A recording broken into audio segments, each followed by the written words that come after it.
Good evening, and welcome to the third 2018 Sir John Monash Distinguished Public Lecture Series.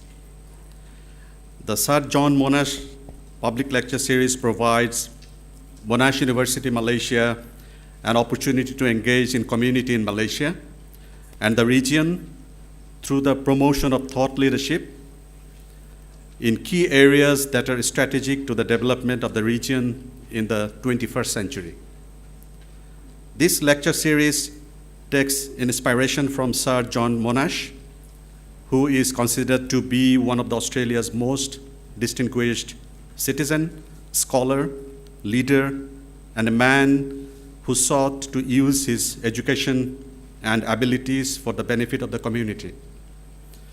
The public lecture series cover a wide variety of contemporary and interdisciplinary topics that will be presented by high-profile thinkers, international leaders, policymakers, corporate leaders, and leading scholars who are distinguished in their areas of expertise and whose work have made significant impact to the global community.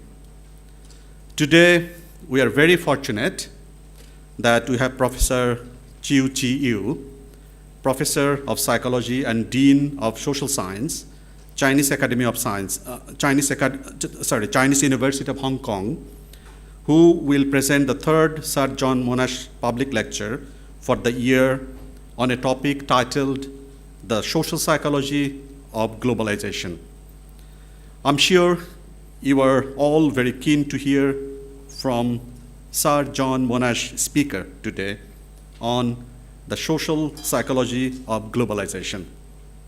Before we commence the lecture, may I request Dr. Karim Betachi, lecturer in the Department of Psychology, to present Professor Chiu's biodata.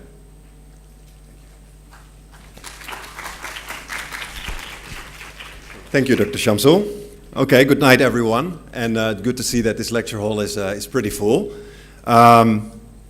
I'm very honored to stand here before you today and introduce a man who I greatly admire and for whom I have the deepest respect. Professor Chiu is a scholar who is known to ask relevant questions and strives to find answers to those questions. And by relevant, I mean questions that matter and have real-life implications. All too often, our scientific field seems to be caught up in research for the sake of research, forgetting about the bigger picture, namely the real world. Professor Chiu has attempted to find answers to questions such as, how does culture shape our thinking and behavior? What happens if somebody is a bicultural and influenced by multiple cultures? Does our brain blend those cultures? Or do we navigate between those cultures depending on the situation we're in?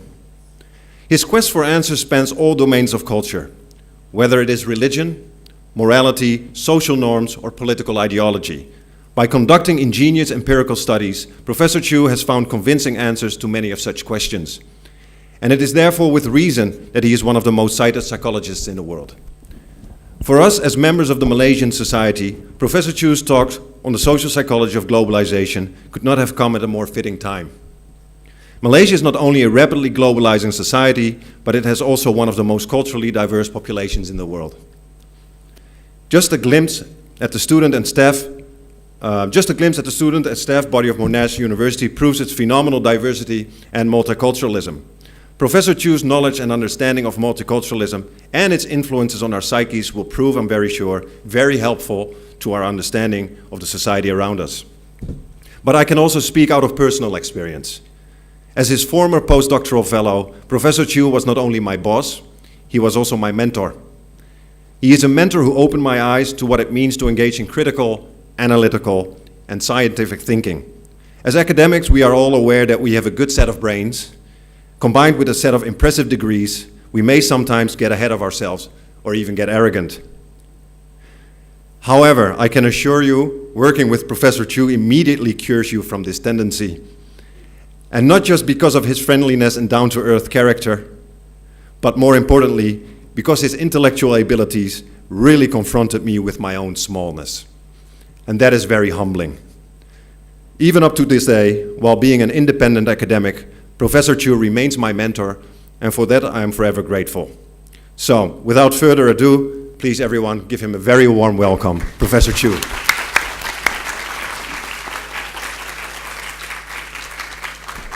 Thank you.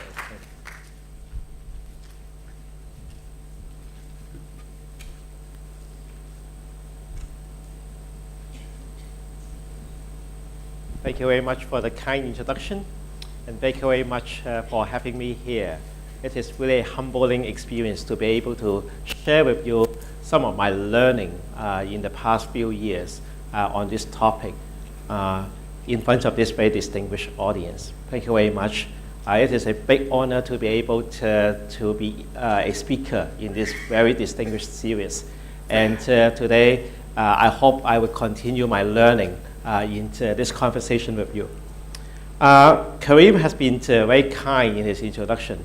In fact, when I work with my graduate student and postdoc fellows, we always have this kind of like agreement among ourselves. So we start with very clear division of work, and that is they do all the intellectual and hard work for the project, and I take the credit.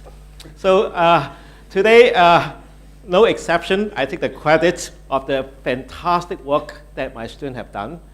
In fact, to me, this is a very rewarding learning journey for me. It's rewarding because I learn a lot from them, and at the same time, I can take the credit. Okay. So what I want to do today is to share with you some of my learning on the topic of psychology or social psychology of globalization. I started this research project when I was a professor of psychology at the University of Illinois Urbana-Champaign. That was about 10 years ago. In Urbana-Champaign, if you have visited that place, okay, it is a very nice campus, surrounded by basically nothing. Okay, and it is culturally, it is very homogeneous. Although increasingly we saw more and more Asians on campus. And in that particular environment, you would not expect a scholar to be very interested in globalization. I suppose my inspiration came from students coming from different parts of the world who want to study in North America and chose the cornfield to be somewhere they want to live for at least several years and never return. It is like through talking to them, interacting with them, I start to realize that there may be an interesting psychological story behind globalization. And then we start this research project. We start a research program. We continue this research program when I was a professor at the Nanyang Technological University, not far away from here. And then again, I continue this journey, learning journey in Hong Kong when I was back to my hometown 4 years ago. Okay, so let me begin by showing you this picture. This is an interesting picture. It's a Coca-Cola commercial. It was launched in the year 2008. That was the year when Beijing hosted the Olympic Games. And then all the global business tried to make some profit, taking advantage of this mega event in China. And then Coca-Cola started this marketing campaign called Red Around the World. And then, well, you see in this picture portraits of Mao Zedong, okay? Lots of symbols of communist China, and then Coca-Cola. Okay. Now, this advertisement was never shown in mainland China because it was forbidden. Okay, but it was shown all around the world. So it's read all around the world except in mainland China. Now, the reason why I want to show you this picture is this illustrates one very interesting phenomenon of globalization. This phenomenon is called culture mixing. So increasingly, you see in the same environment co-presence of symbols from different cultures. So one of the globalization scholars actually used this expression to characterize the experience of people in a global society. The expression is experiential compression of time and space. Meaning, more and more often, we can meet traditional and modern cultures together at the same time, compression of time. And we can also encounter local and global cultures in the same space. Okay, that's compression of space. And recently, Donald Trump, in an iconic global institution called the United Nations, declared that he is a localist rather than a globalist. So you can actually see that this dialogue between local and global is now everywhere. And today what I'm going to do is to share with you some of these phenomena that illustrate this concept of experiential compression of time and space. I begin by showing you some of these images. So this is Starbucks in Shanghai and Hangzhou. And what you can see here is that Starbucks is now an icon of global business, right? But then what you see here is that Starbucks also try to localize its image into different cities. And for those who are familiar with Chinese culture, you probably would know this, this food item is a dumpling, a rice dumpling. And what Starbucks did in Hangzhou is that they actually turned this into an ice cream dessert. Okay, so it's a mixture of Western desserts with a Chinese, traditional Chinese food item. I have a mentor at Columbia University by the name of Robert Krause, once who visited Hong Kong, and then he is also a food expert. He is a very good cook. And then I took him to different places to visit in Hong Kong and try different foods. And then he said he saw one major difference between the food in Europe and North America and Hong Kong. And that difference can be reflected very clearly in how desserts are made. So in North American culture, for example, a typical dessert is something that is cold, solid, and very sweet. In Chinese tradition, it is none of the above. Okay, so you see the cultural differences, and then mixing the two cultures together can sometimes create something very creative. This is from Singapore. It's ad from advertisement from McDonald's. You see Chinese calligraphy, and then the McDonald's hamburger. Okay, culture mixing. Now this is actually quite interesting. I got this from Beijing. And what you see here is that these young ladies are enjoying their French fries here, a McDonald's product. Okay, it's a global product. But then they have this very similar hairstyle. It is a rather collectivist image. There are a lot of sharing, okay? But then if you can read the fine print here, actually there are lots of messages. And all these messages are messages that affirm the values of the individuals. And this is being campaigned in the marketing campaign in Beijing. This is Haggis. Okay, so we just celebrate the Mid-Autumn Festival in Hong Kong. And what you see here is a product that again makes an American dessert, a Western dessert, ice cream with the moon cake in Chinese tradition. Now, the questions that we pose for ourselves is something like this. What are the psychological consequences of this kind of experience? Do people tend to embrace the cultural diversity in a global environment? Or do people tend to behave like Donald Trump and say, sorry, I'm American, I'm a localist, globalization is not right for me, it's not right for the United States? Okay? So in our research, we try to distinguish two kinds of responses, psychological responses to culture mixing. The first kind of response is called exclusionary responses or reactions. So these are based on emotional reactions to culture mixing, oftentimes negative emotion. It is based on, driven by a fear of cultural contamination, a fear of cultural dominance, and a fear of cultural erosion. These responses could be very spontaneous and very reflexive.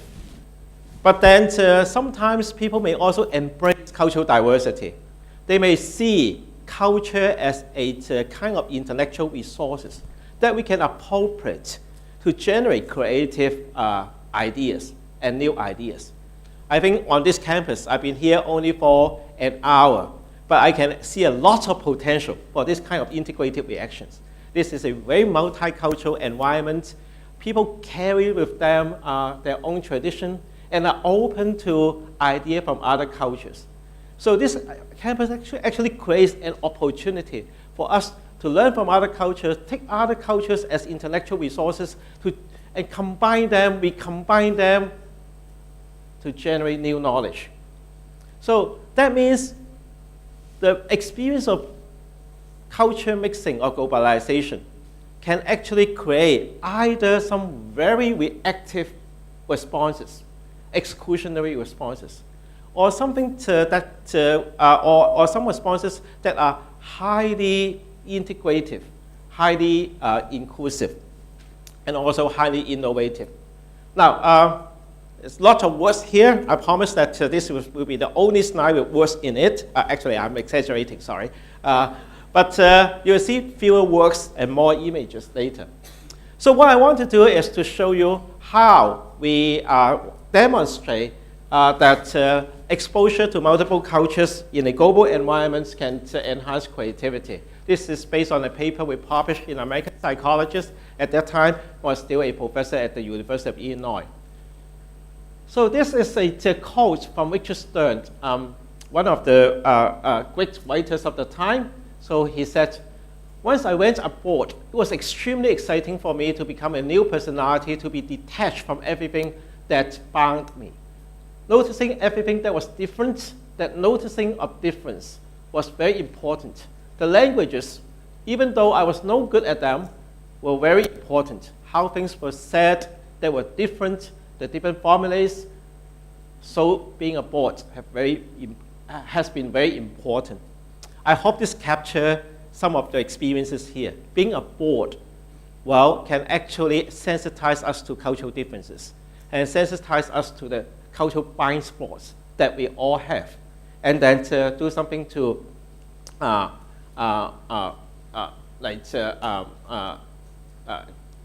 that's something that is creative and innovative.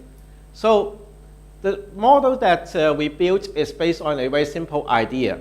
So imagine a person with experiences in culture 1.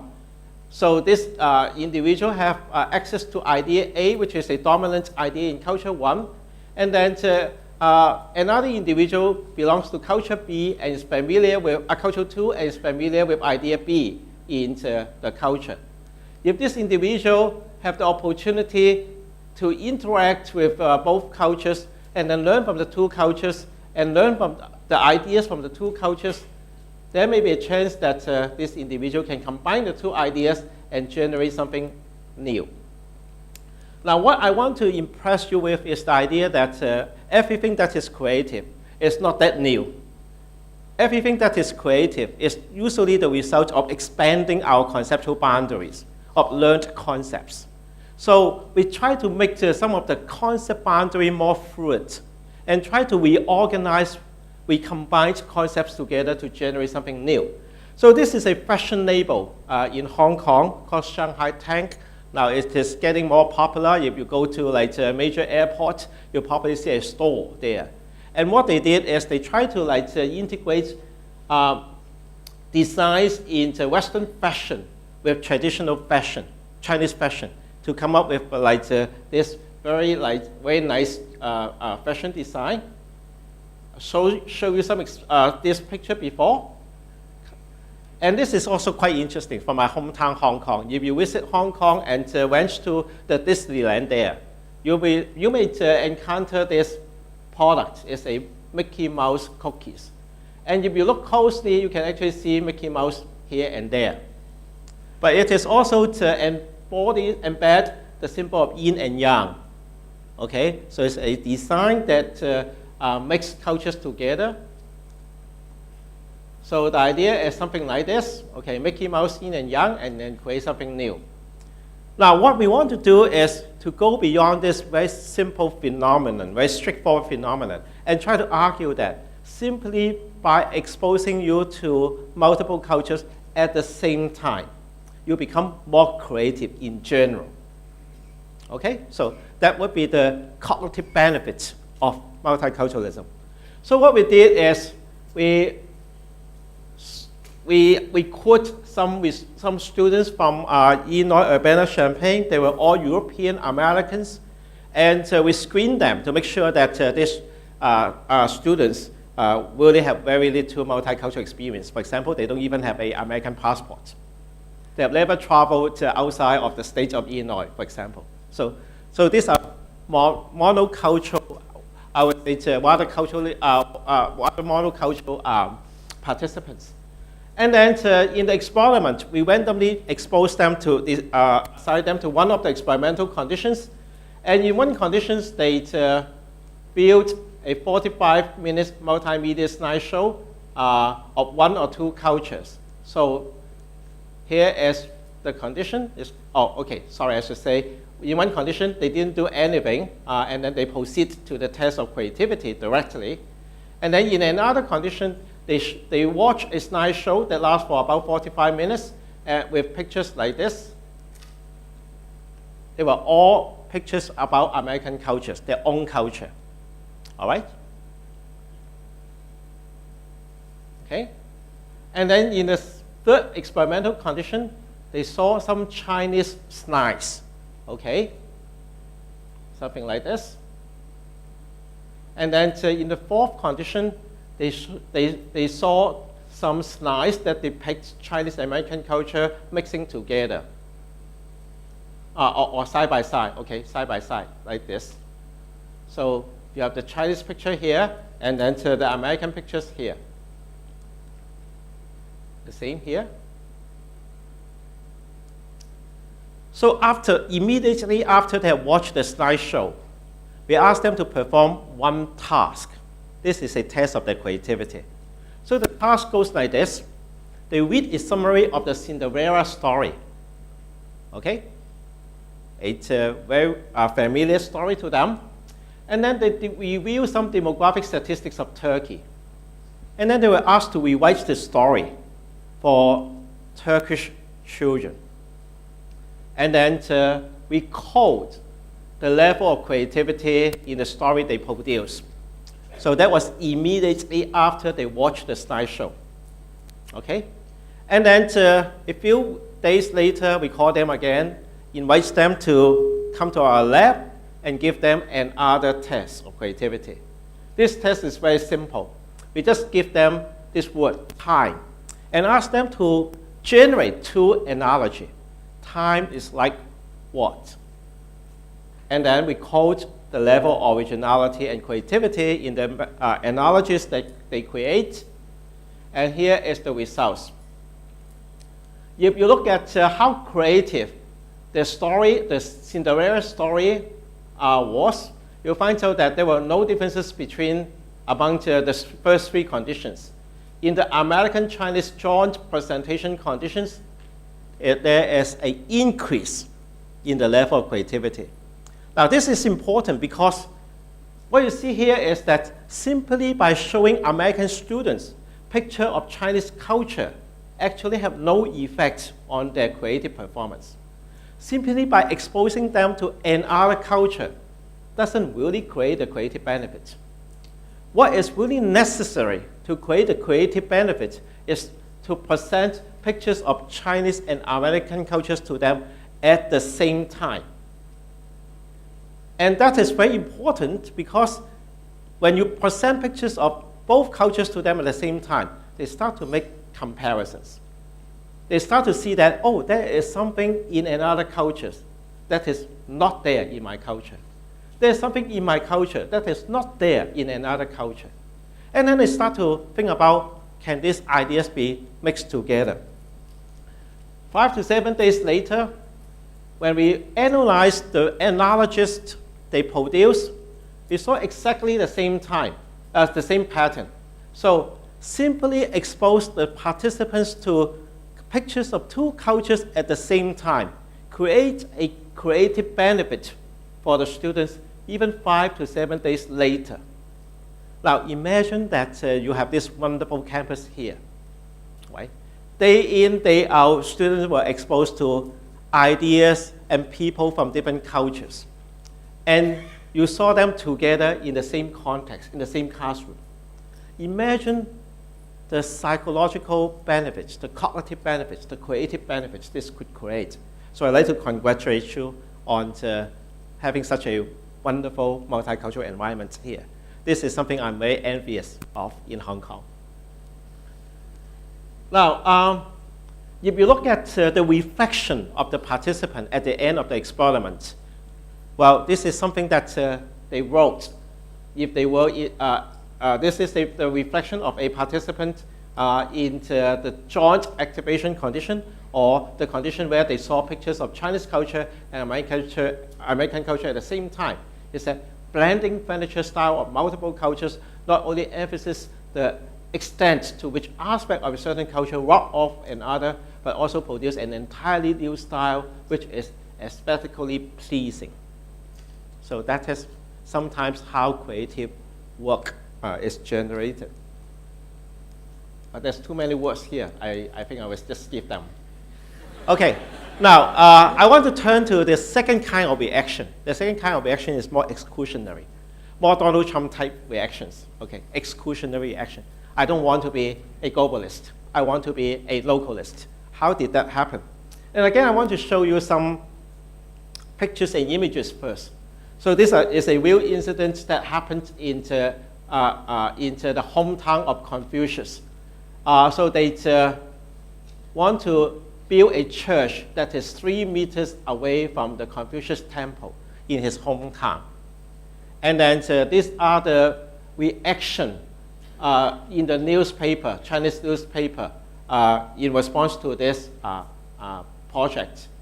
And basically, it said, well, the idea, this idea represents a lack of foresight, a lack of common sense, and is totally witness. This is not the only incident. Well, a few years ago in Hangzhou, okay, Starbucks want to start a new coffee shop there in this iconic Buddhist temple in Hangzhou. And here are the pictures that were posted on the internet. And here are the headlines in the newspaper: culture debates get heated as Starbucks opens near temple. Why can't Starbucks lie beside Yin-Yang temple? And these are the pictures that they show on the internet with this young man serving Starbucks coffee to a monk. And that was not acceptable. And then in New York, there was also some very fierce debates on whether or not it is a good idea to build a Muslim mosque near Ground Zero in New York. And what you see in the public opinion in North America are messages like this from some rather radical Americans. And they may remind you of Donald Trump. So this seems to be something very unacceptable to some local people in New York. In year 2007, this is actually the story that inspired a lot of the experiment that we did subsequently. In year 2007, a journalist posted an essay in his blog arguing that Starbucks coffee should be forbidden in the Forbidden City. And this is the picture of the Starbucks in the Forbidden City. And then within a short time, tens of thousands of supporting messages were posted online. A few months later, Starbucks was really forbidden in the Forbidden City. So that tells you sometimes people could be very exclusionary in their reaction to foreign culture. And this is a direct quote from the message from the essays that invoke this exclusionary action, is that the Forbidden City is a symbol of Chinese cultural heritage. Starbucks is a symbol of lower middle class culture in the West. We need to embrace the world, but we also need to preserve our cultural identity.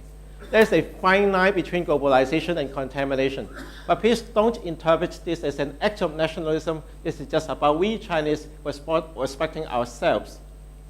I actually like drinking Starbucks coffee. I'm just against having one in the Forbidden City. Now, if you analyze this text, you'll notice that there are several major ideas being articulated here. The first idea is that they don't see Starbucks as a coffee shop. They see it as a symbol of the culture.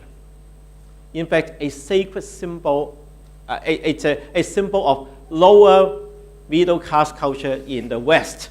Now, my student from North America was very upset when I showed them this quote, but that was in the quote.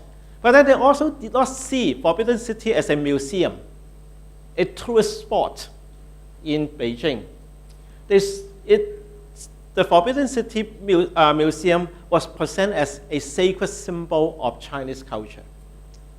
Okay? Now, more importantly, the idea of contamination is being highlighted here. So, having a Starbucks coffee, a symbol of Western culture in a sacred space of Chinese culture, is considered to be an act of cultural contamination, which is not acceptable. Okay? Now, a little bit of theory. I promise you that I will spoil your dinner tonight because you are going to see something very disgusting. Okay? But I would rather show it to you so that you would understand this argument better. Disgust is a biological reaction to contamination, physical contamination. If we eat some rotten food, some spoiled food, you get sick. And then the smell of the rotten food, the spoiled food, will make you feel disgust. So this emotion signals to you that you should avoid potential contamination of your body.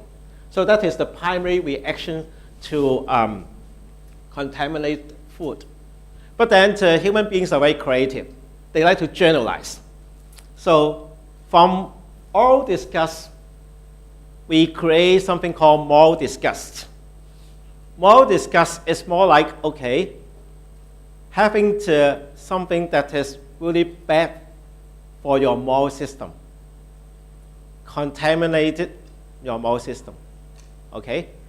And again, that's too wordy, but I think I give you the idea. Okay? This is called secondary disgust, response to food.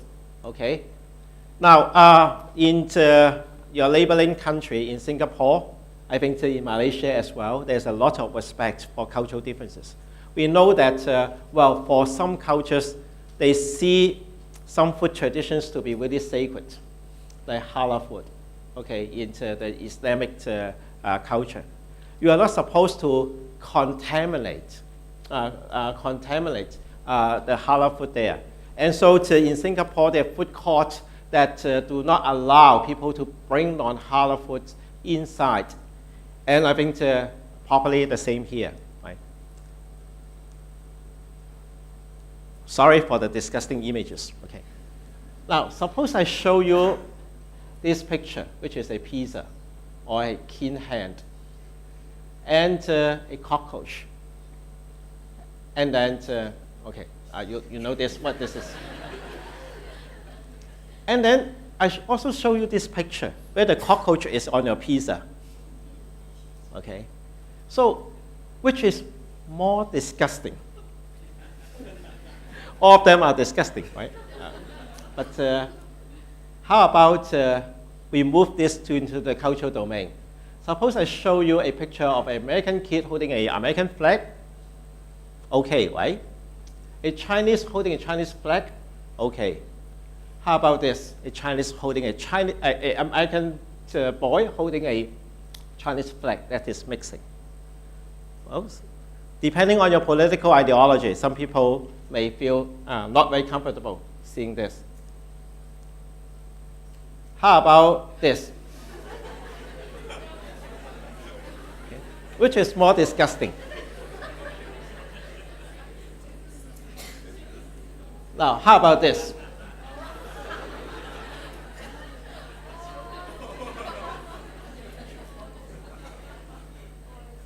Okay.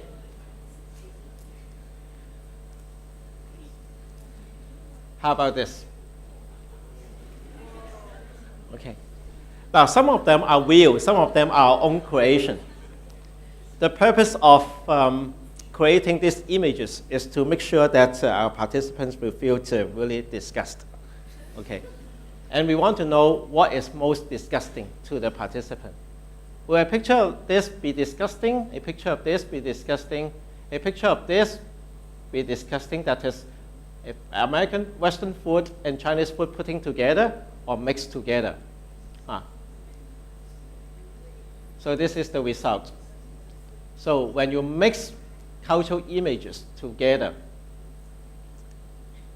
the participants find it to be most disgusting. Okay, and this is the case even when we show these images to Filipino students who do not belong to either Chinese culture or American culture. They also find mixing cultures to be disgusting, most disgusting compared to like other things. And I can also show you this picture, which is this data, which is more complicated. But the message is this reaction is particularly strong for those who strongly identify with their national culture. So patriotism is such an example. Now, I think I have shown you a lot of this like discussing thing already. What if, okay, we compare these images with images like this? We just like put things that do not belong there in American symbols, like something like this. Would this create enough disgust? Okay. The answer is actually it creates some disgust feelings in the participants, but still not as strong as mixing cultures. Now, I want to show you another experiment, which I think is also quite entertaining. So we got some participants from mainland China, from Beijing, and we show them a picture, one of these 4 pictures. Okay, so in one version of these 4 pictures, the golden arch of McDonald's, the logo of it, was superimposed on the picture of the Great Wall. Now, for those who know Chinese cultures, the Great Wall is considered to be a sacred symbol of Chinese culture, and McDonald's as a Western restaurant, coffee shop, cafe. Now, and then, so here you see the McDonald's logo superimposed on the picture of Great Wall. Now here in this version, the McDonald's symbol is placed outside of the picture, side by side. Now another thing that we manipulate in this experiment is how McDonald's was described. So we have 2 versions here. The first version is freedom, independence, American culture, all in McDonald's. All right?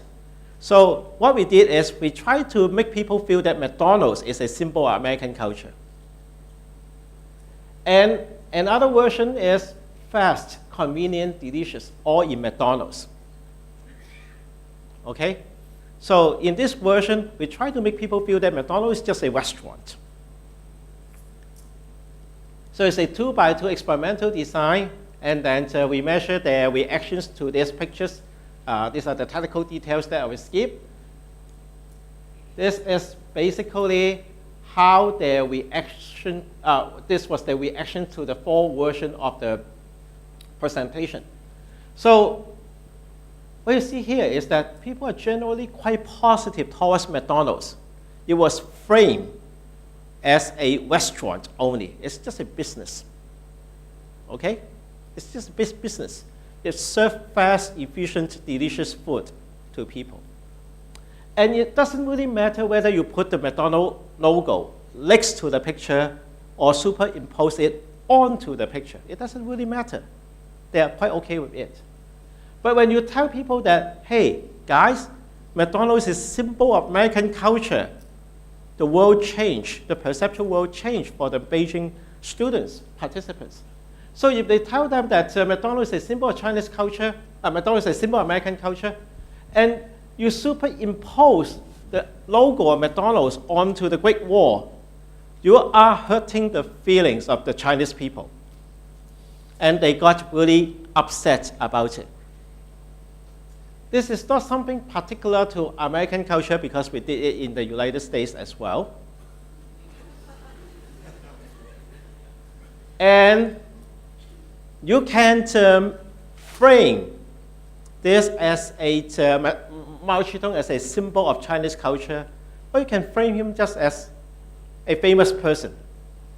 And you get exactly the same pattern of results, which I will not bother you with the technical details with, but you get the message, right? This is something that happened all around the world when we have a culture. In every culture, we usually have some sacred space, sacred symbols, and we want to maintain and protect the purity of that symbol. And therefore, when somebody tries to contaminate those symbols, then we get very upset and display the exclusionary actions. Now, culture is very complex.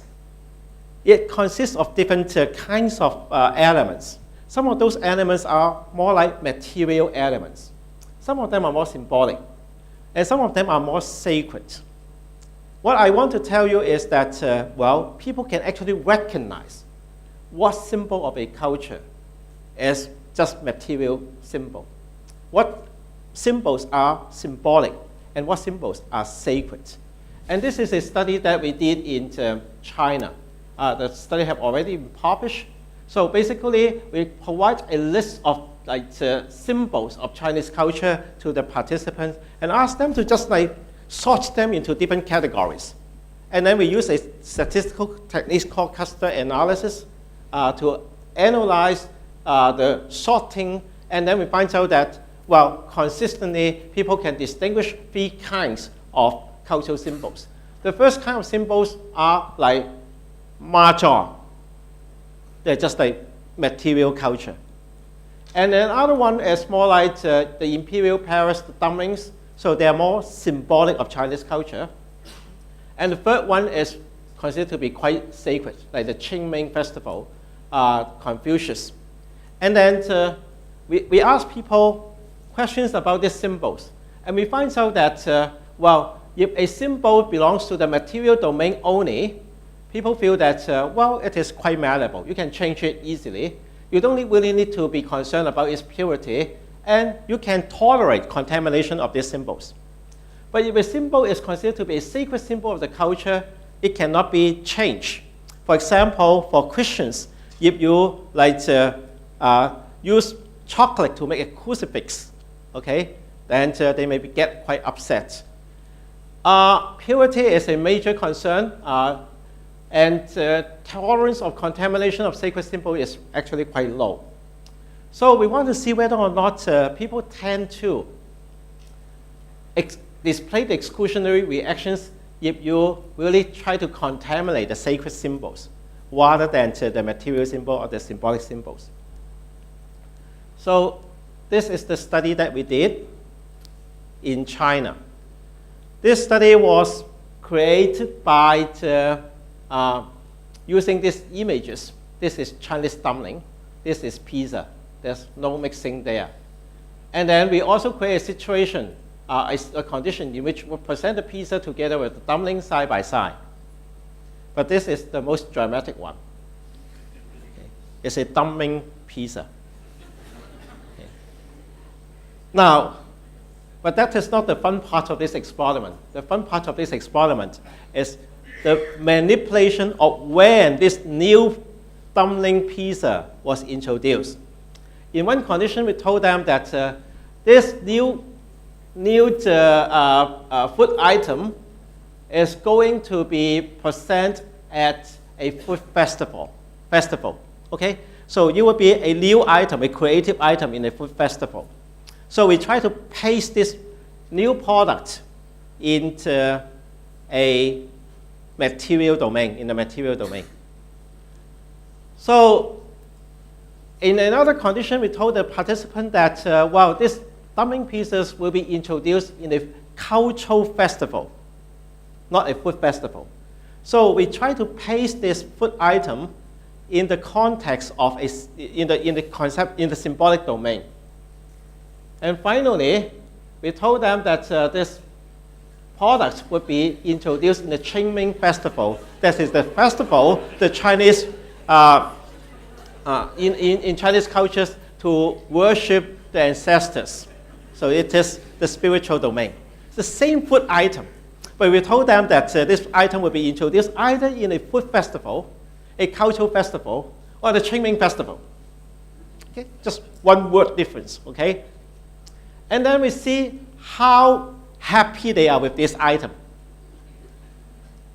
You could imagine that, well, when there's no mixing, people are quite okay, regardless of whether or not whether this food item will be introduced into the food festival, cultural festival, or the Qingming festival. We also measure their cultural conservatism, but the fun finding is here. For those people who are culturally conservative, like Donald Trump, they get really negative about the dumpling pizza when it was introduced in the Qingming festival. They're actually quite okay. Okay, if it was introduced in a food festival, they were less okay when it was introduced into a cultural festival. And then in another experiment, we show participants one of these book covers and ask them how much they would like to read this book and how much they would get really how upset they may get when they see these book covers, these books. So basically here, the title of the book is Western Refinement of Chinese Cuisine, or Chinese Refinement of Western Cuisine. So this is culture mixing in the material domain. Here we have Western refinement of Chinese opera, Chinese refinement of Western opera. This is culture mixing in the symbolic domain, all right? And then this is the most fun part, Christian refinement of Confucianism, or Confucius refinement of Christianity. Now this is culture mixing in the sacred domain. And I don't really need to show you the data. I think you know what will happen, right? So people get really upset, even though for Chinese people, even though when they see that well, Confucius ideas have the potential to refine Christianity, they still get very upset. So, and this is particularly the case for those people who tend to be culturally conservative. Now, I will skip this one and go to the next one, which I think is easier to understand. So now, just now you saw different items. Now what I want to do is to show you that this is all in the mind of the individual. When you are thinking culture as material culture, you tend to be less upset by culture mixing. But when you are thinking culture as something that is sacred, you tend to be very upset when you encounter culture mixing. So these are I will skip this part because that is not really important. So what we did in this experiment is we randomly assigned participants to one of these three conditions. In one condition, we tell the participants to compare two pictures above and write down similarity between them, and it's 3 to 5 points. And then in the difference mindset, we ask them to, sorry, I think I skipped. I should go back to this. Okay, this is the material mindset conditions. So we randomly assign one of the participants to one of the conditions. So in the material mindset condition, we ask the participant to to think and write a few sentences about something that they hold to be functional in daily life. So we want them to think about functional things. So that sets their mind in the functional domain. The symbolic mindset condition goes like this. We'd like you to think and write a few sentences about something you hold to be symbolic in daily life. Okay? So that frame their mind in the symbolic domain. And then this is the sacred mindset condition. We'd like you to think and write a few sentences about something that you hold to be sacred in daily life. So the participant will randomly assigned to do one of these three things. And then the purpose is to set their mind so that they will be thinking culture either in terms of like its materials, or in terms of symbolic meanings, or in terms of its sacredness. And then we show them this news about having a Starbucks coffee near Lin Yin temple. And then we look at their reactions. What you saw here is exactly the same pattern. When you frame people's mind in such a way that they start to think about culture as sacred traditions, any contamination is unacceptable. This is particularly the case for those who are like Donald Trump, culturally conservative. And if you frame people's minds so that they will be thinking of culture as a collection of material artifacts, culture mixing is acceptable. So it's not the product itself, it's just the mindset of the individual. Now, if you have opportunity to try out different cuisines in the world, you'll find out that right now we are really fortunate because we have the opportunity to taste food from different cultures. We also have the opportunity to try out different fusion food. Okay? Now, fusion food tend to be quite acceptable to most people because when most people go to a restaurant, they are probably thinking of consuming material culture.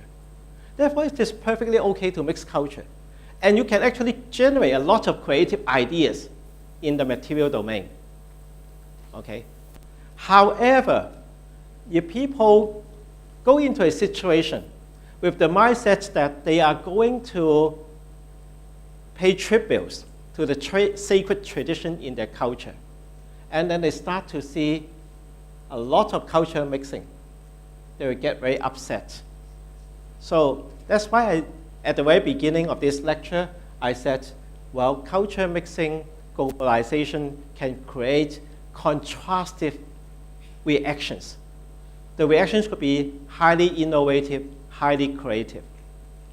But at the same time, we can also evoke exclusionary reactions.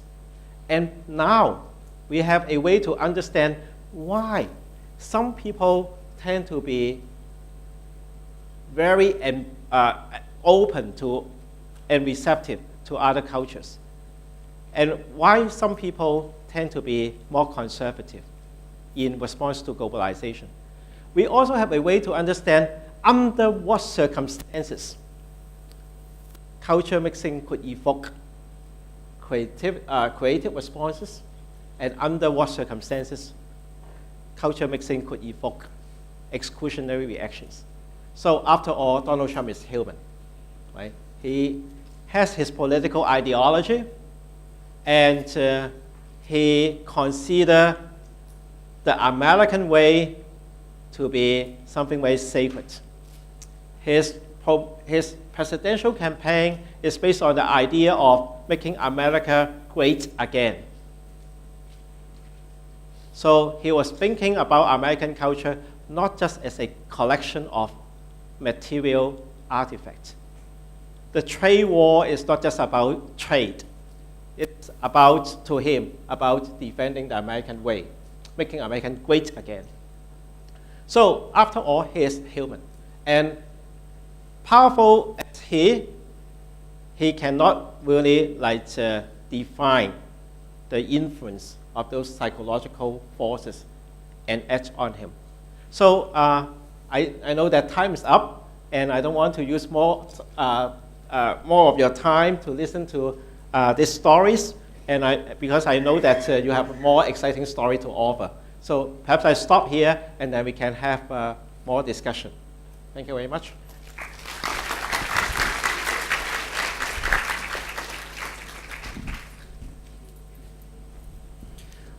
Thank you so much, Professor Chiu, for your wonderful and thought-provoking presentation.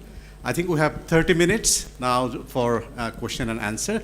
Can I request Professor Chiu to come and sit here? Hi, my name is Natalie. I'm from School of Medicine and Health Science. So I actually have a question regarding your research. So there is a few groups, right? One is, there's a few control groups, right? One is America. They show only American slides, one with the Chinese slides, and one with the American Chinese slides, right? So for the first control group where you don't show slideshows to your participants, or what are they actually seeing? Well, so you're referring to the first experiment on creativity?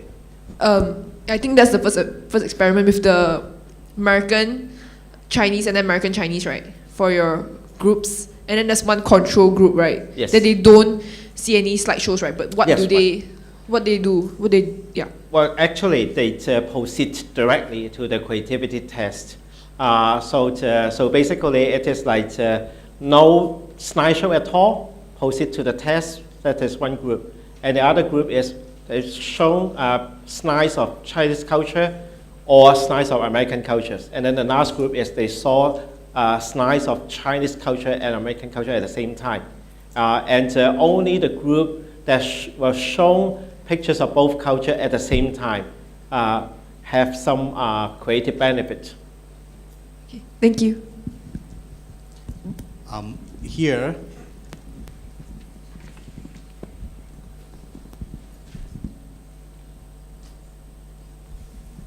thank you. My name is Mallory. Is there much difference, Professor, between Donald Trump make America great again, or what difference do you see between Donald Trump's vision of making America great again, at least in theory, and your president concept of the Chinese dream or China's dream? That's the first question. Isn't that the same thing in different cultural contexts? Well, that is a very interesting question. I myself did not do research on the Chinese dream. My wife did, okay? She is so this is a family business, as you can tell. Her analysis is like this, okay? I can only tell you what she finds. So American dream is more like individual aspirations. Okay, you have your individual aspiration, and then you do your best to achieve it and actualize your dream. And for Donald Trump, I think making America great again refers to, I think to him, America was great before, but then for some time, okay, there is a decline of the American values and also American greatness, and he wants to make it great again. But for the Chinese dream, okay, it is a little bit different. Well, the Chinese dream is not really the dream of individuals. It's also not a dream of the Chinese leader, at least as they portray it in the political propaganda. It's more like it's the collective dream of the nation. So it's an expression of nationalism. In fact, my wife did a study to show that, well, the Chinese dream was actually motivated by a perceived discrepancy between what the Chinese think China should be like, and what China is not at this moment. So that is the distinction that I can tell. Again, I'm not an expert in this area. I can tell my wife that I have this great question from here and seek her inspiration tonight when I talk to her. But I want to know, okay, what would be your view on this one? No view. I've got a more question for you. Okay. I was going to say simply that the difference between American individualism and Chinese collectivism. probably, culturally. Yes, right. Maybe the leftover from Mao Zedong, Yes, right. I think that is also a point that my wife finds out. The Chinese dream is not the dream of an individual. It is a dream of the collective. It's about collective actualization rather than the individual actualization. I had a second question, and I know you may want to be circumspect on your reply. What do you think of your central government Xinjiang experiment in cultural homogenization? Well, indeed, that is a question I can answer. I did a study in Xinjiang, and and what's happening now? Those big experiments you're doing. Yes, well, I know. I think the message I can tell you here from my research is that, when people from in an ethnic minority feel that their culture is being contaminated, what they want to do is actually to preserve the purity of their culture. And in fact, they get most upset when the central government try to adopt a very heavy-hand assimilation policy, because they see that to be a threat to the cultural vitality and the cultural purity of their culture. In fact, if you ask them what would be a desirable state of affairs for them, they will tell you that, please leave us alone. We just want to preserve our culture. So if the Chinese government try to do something to to increase the visibility of the minority group cultures, they actually don't want it. They don't want their cultures to be seen as to be highly visible. They just want to be left alone when they feel that there is a threat of cultural contamination. I was going to say about the same as Hong Kong, isn't it, in a small way? It's the same as Hong Kong. In fact, a lot of the localist reactions are responses to cultural contamination threats or cultural erosion threats. So I think you are very perceptive. I think in Hong Kong, if we look at, say for example, the slogan put up by the localist supporters.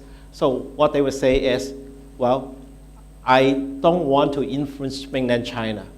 I don't want to make Hong Kong culture great and visible. I just want to be left alone. I want to preserve the purity of the Hong Kong culture. So they could do this to the extreme. Okay, say for example, I think a few years ago in Hong Kong, we have the fishball revolution, right, or rebellion, depending on how you frame it.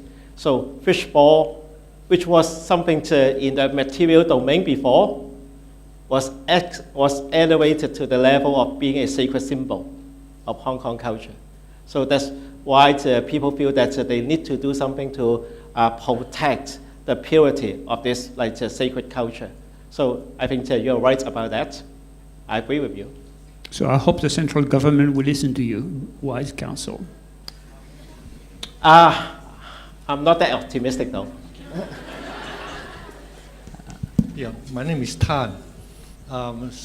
Getting away from all this China and so on, but what you say about culture is also talking about not in my backyard syndrome.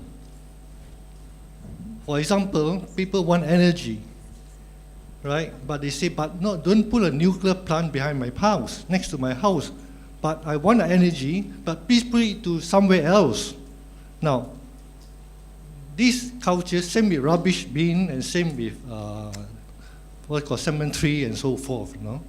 This, is it do with local culture, or do we do with the human perception that it is something dangerous, I don't want it, but I want the product. But I don't want it next to behind my house, but I need it, put it behind somebody else, but I want the product. So that's the difference from material. Now I want the materials, it's nothing sacred, but I don't want it next to me. Thank you. That is a good point. We actually did a study to see whether or not tourists would also feel disgust when they visit a heritage site and find McDonald's or KFC there. And the answer is yes, they also find it to be disgusting. They would rather have the heritage site preserved and keep it as it is, rather than to have a lot of commercial activities inside. In fact, I also share the same sentiment. But the data also show that people are less upset if they are not part of the culture being contaminated. So I think both factors are affecting people's reaction. On the one hand, I think, well, if the contamination happens to my own culture, I'll get very upset. But if the contamination happens to another sacred cultures I respect, I identify with, or I like, I will also get upset, although not to the same extent. Now, people's reaction are very interesting. So one study that we did in Taiwan tells us that, well, the political belief of the people, the political orientation of the people really matters.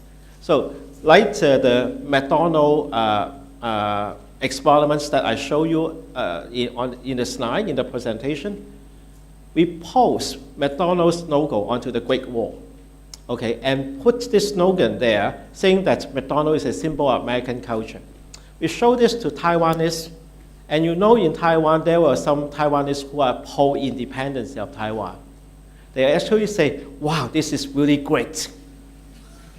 Okay, this is really great. So this is not something we want to really preserve, okay? This is not part of our cultural identity. So if you contaminate it, that is really great, okay? So I think people's psychological reactions are actually more complicated than what I presented earlier. The political orientation of the individuals matter a lot. But I take your point. So it could be something like, okay, now if you want to contaminate another culture, do it to another culture, and not put it in my backyard. But we also know that that is not the whole story, because sometimes, as our data show, people also want to see other cultures' traditions being preserved. Like the gentleman just raised this point. I think he has some concern about the simulation strategies of the central government in Beijing in some ethnic minority group or territories. I think a lot of people also want to see that those highly sacred traditions are also preserved, and we respect that. So I think my long answer is yes, I think you are right, but I don't think people don't care about preserving the purity of other cultures, even though those cultures are not theirs. Hi, I have a question for you. You explained most of this in the lecture that people are more conservative when it comes to cultural mixing, right? But at the end of the lecture, you have also mentioned that you have dug deeper into why people are more accepting into cultural mixing. So I would like to ask, how far is the extent of people accepting cultural mixing? Could it be to the extent of religious mixing also? Well, even for religion is could also be it's also a tradition.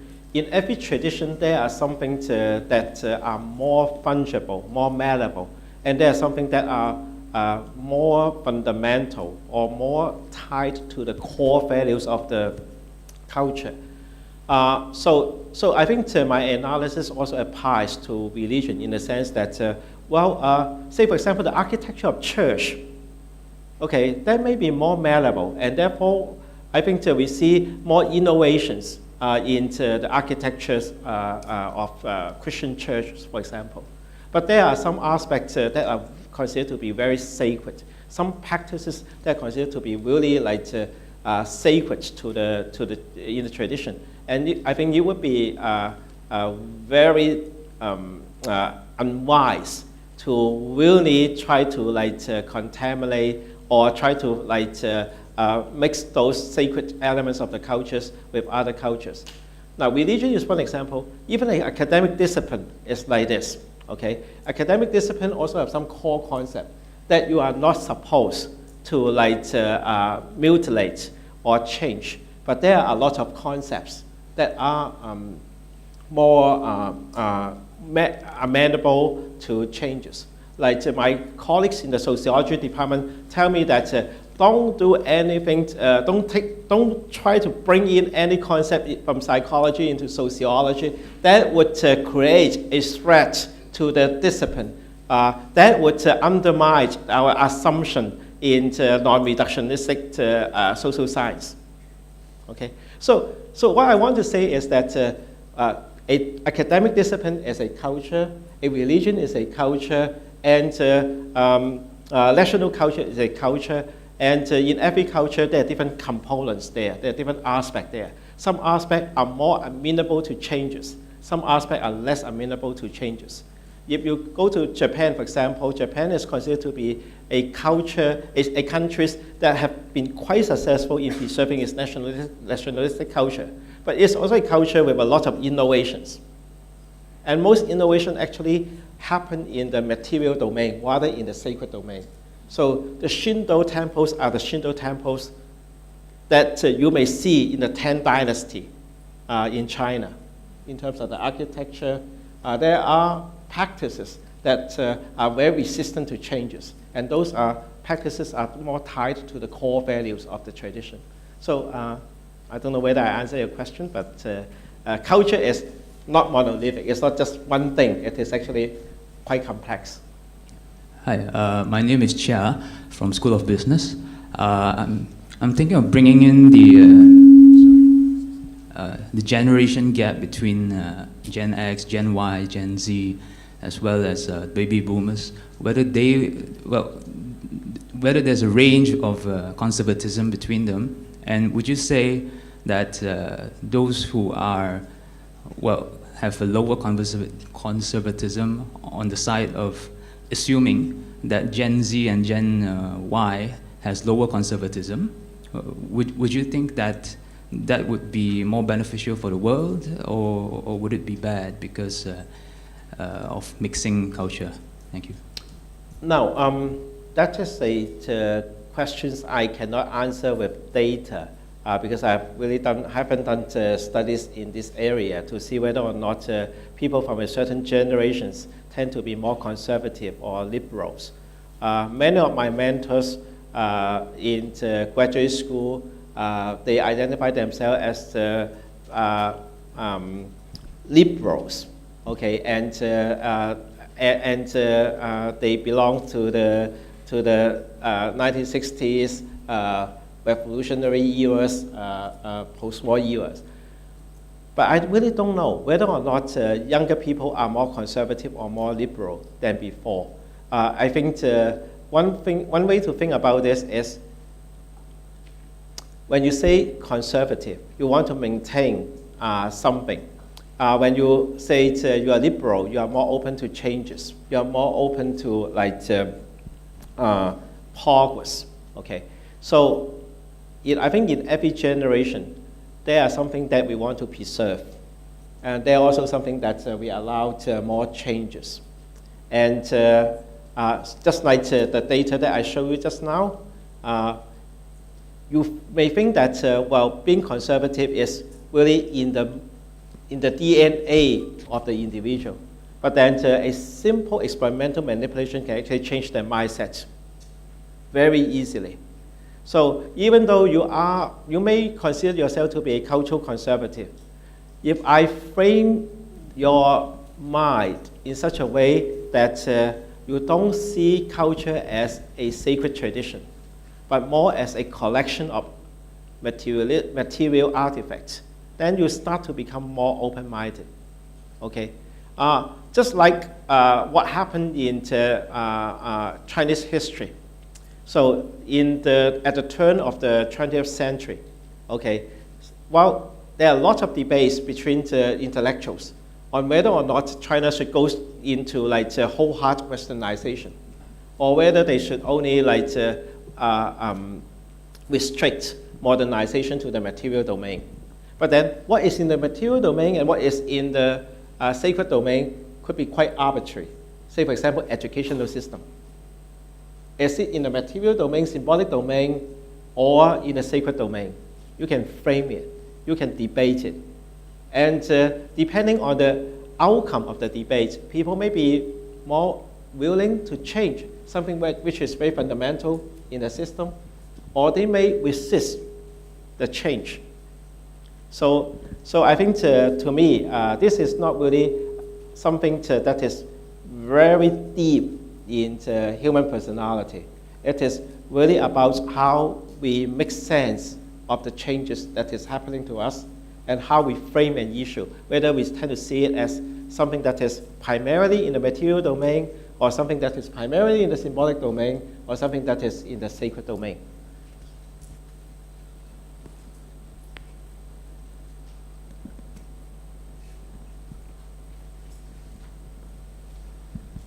Yeah, I actually have a question about this graph here. Yes. So you see that people high on conservatism, they are the most negative to this when they're in the sacred priming condition, right? Yes. My question is why a reversed effect when you go to the low conservatism condition? Any idea? No particular explanation for this. We find this crossover only in one experiment, in this one. Okay. For the other one, I think if you remember, it is more like a fan. Right, yeah. Okay.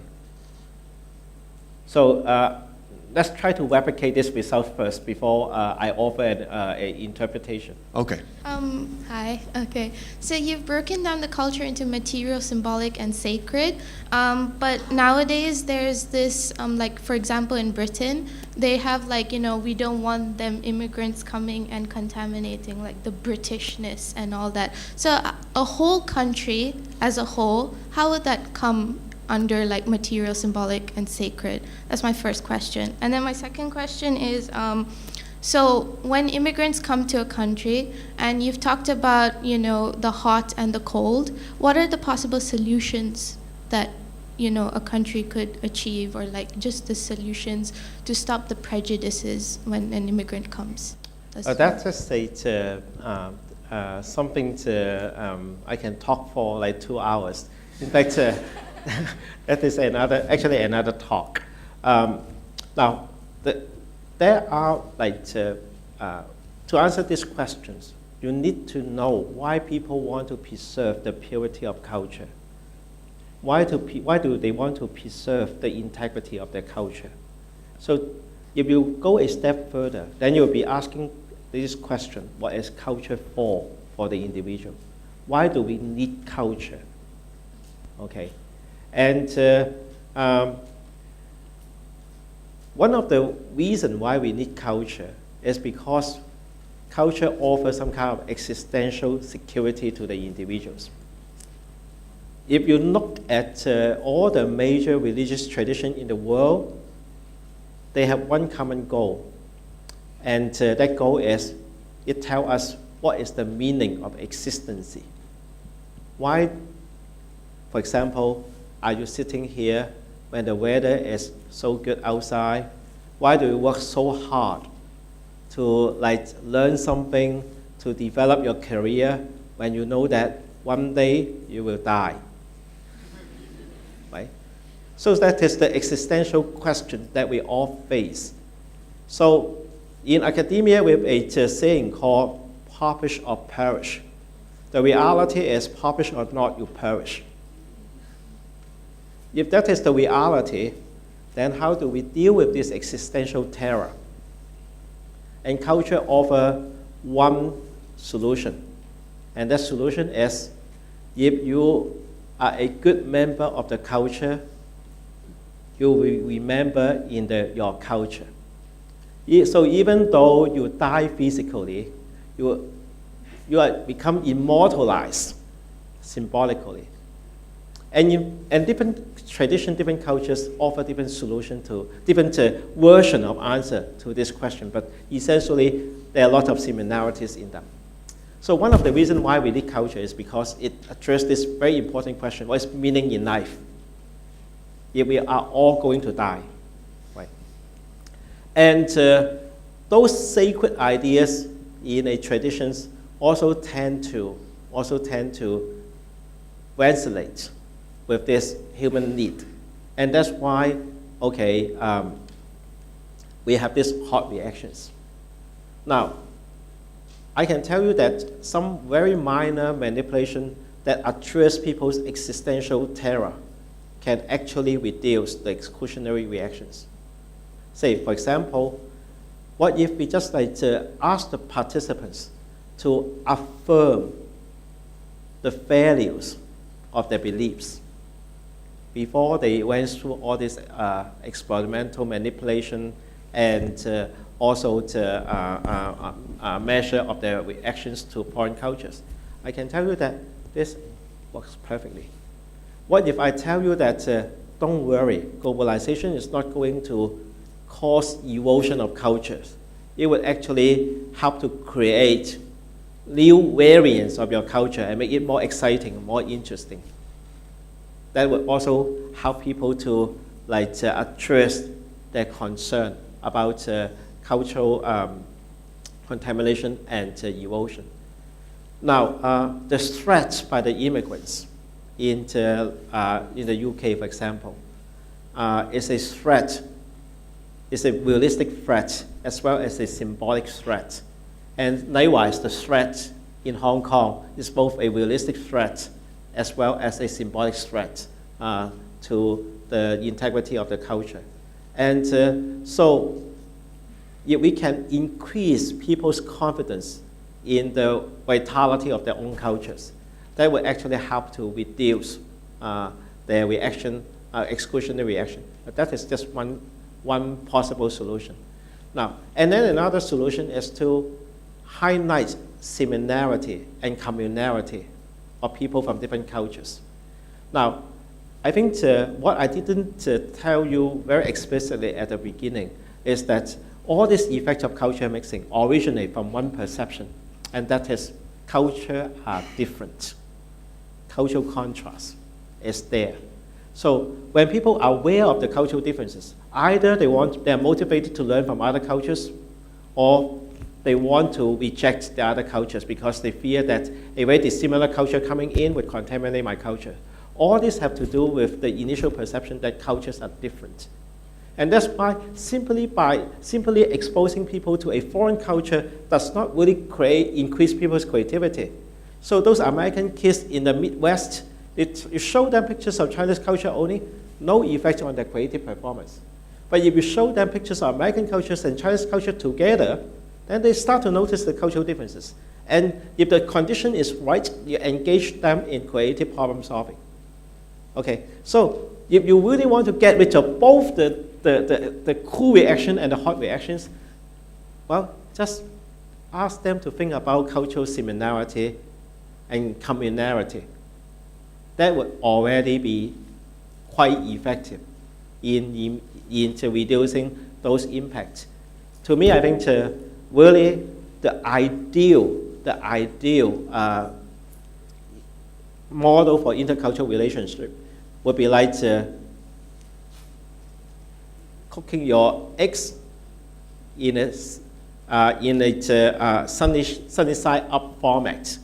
Okay, so if you have 2 eggs and you want to cook it, the best way to do it in this analogy is to have it done in the sunny side up style, meaning the yolk is intact, the core is preserved, but at the same time, the egg whites can actually mix together. So to me, I think that is actually a very ideal situation. The situation is too ideal, so it becomes unrealistic. That's why the Hong Kong government didn't listen to me. The Chinese government didn't listen to me because that is too idealistic. But imagine, okay, you allow a lot of idea in the symbolic domain and in the material domains to really mix together and then generate something creative. That is perfect. But at the same time, you make sure that the core values, the sacred value in each culture is preserved, is intact, just like the egg yolk in a sunny side up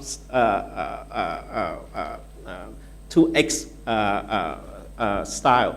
So to me, that is ideal, but that is oftentimes very difficult to be accepted, even by very liberal politicians. Thank you. We have few more minutes. We can take one more question.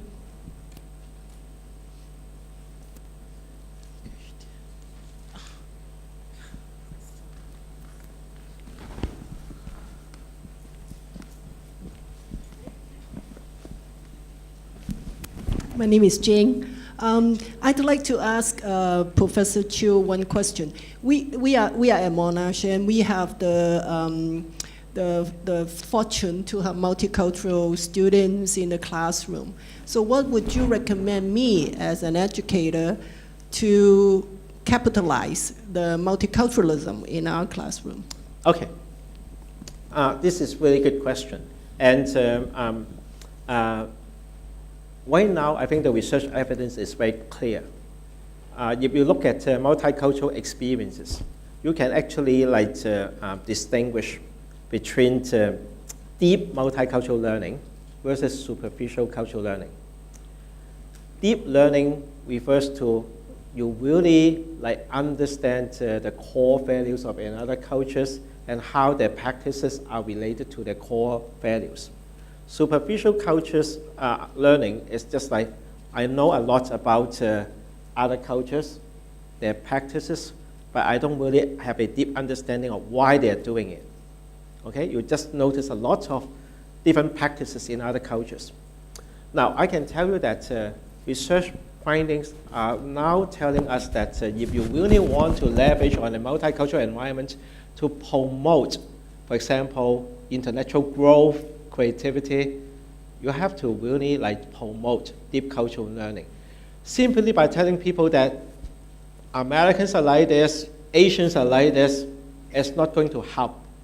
Simply by telling people that Americans values human rights more and Asians value duties more are not going to help. You have to really let students understand that practices are somehow related to the core values, and the core values are something that develop and evolve over time in a certain ecology. So that is deep cultural learning. In fact, multicultural experiences could be counterproductive.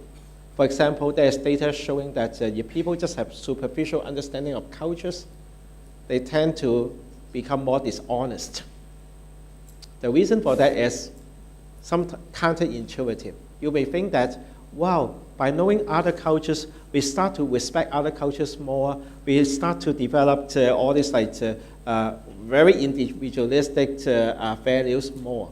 The answer is no. If people only have superficial understanding of cultural differences, then they will subscribe to a superficial notion of cultural relativity. There's no right or wrong. What is right and what is wrong is relative to the cultural norms. And when people start to subscribe to this very superficial notion of cultural relativity, they think that, well, there's no moral standards that is absolutely right or wrong, okay? I can do whatever thing I like and be able to justify it. So I think my short answer to your question is, yes, multicultural experiences is really useful and beneficial, but we cannot really just tell people that cultures are different. We need to be able to really appreciate why a certain culture has this kind of practices, what is the context, what is the ecological conditions that support the development of such culture, and why do those practices in a culture make sense in that context. Now, this kind of analysis will help students understand that, well, we see cultural differences, but at the same time, we also see that different practices are embedded in different ways of living in different ecologies. And therefore, they are more likely to see that, cultural ideas can be deployed appropriate as means to enhance their conceptual development and intellectual development. So that would be answer. Thank you so much, Professor Chiu. So that concludes our lecture today. But before we finish, may I request Professor Mahendra Nair, our Vice President of Monash University, Malaysia, to present a small token of appreciation to Thank you Professor very Chiu. much. Thank you. Oh, thank you. Thank you very much.